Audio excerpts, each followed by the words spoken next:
मिळालेल्या माहितीनुसार मृत अक्षयचा मृतदेह उल्हासनगरमध्ये दफन करण्यात येणार होता। त्यासाठी खड्डा देखील खोदण्यात आला। मात्र स्थानिकांना याची माहिती मिळताच पुरुष महिला एकवटून विरोध दर्शवत मृतदेह पुरण्यासाठी खोदलेला खड्डा सर्वांनी बुजवून टाकला। आरोपी अक्षयचा मृतदेह 6 दिवसांपासून कळव्याच्या शवगृहात आहे। मृतदेह दफन करण्यासाठी बदलापूर, अंबरनाथ, कळवा येथील स्मशानभूमीचा शोध पोलीस घेत आहेत। याच दरम्यान पोलिसांनी उल्हासनगरमधील स्मशान दफनभूमीचा शोध घेतला आणि याच ठिकाणी मृतदेह दफन करण्याचा निर्णय घेतला। यासाठी पहाटे खड्डा देखील खोदण्यात आला, परंतु याची माहिती स्थानिकांना मिळाली आणि सर्वजण स्मशानभूमीत जमले।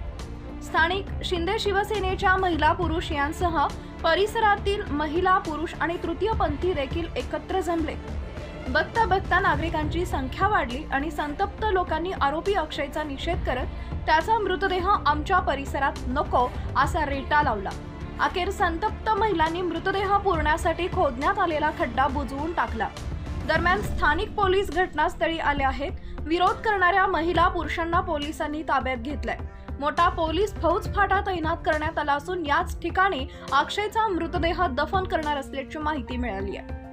दरम्यान अक्षय शिंदेचा मृतदेह पुरण्याचा निर्णय त्यांच्या कुटुंबियांनी घेतलाय। बदलापूरचे स्थानिक आमदार किसन कथोरे यांनी त्या ठिकाणी अक्षय शिंदे याच्यावर अंत्यविधी करण्यास विरोध दर्शवला। त्यानंतर अक्षयच्या कुटुंबियांनी अंबरनाथच्या हिंदू स्मशानभूमीतील जागेची सुद्धा पाहणी केली।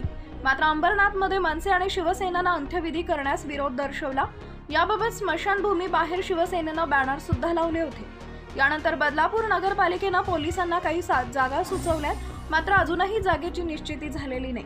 अक्षय शिंदेचा मृतदेह पुरण्यासाठी आता फक्त 1 दिवस बाकी असल्याने राज्य सरकारला कोणत्या परिस्थितीत कारवाई करावी लागणार आहे, त्यामुळे आता प्रशासन काय निर्णय घेणार हे पाहावे लागेल।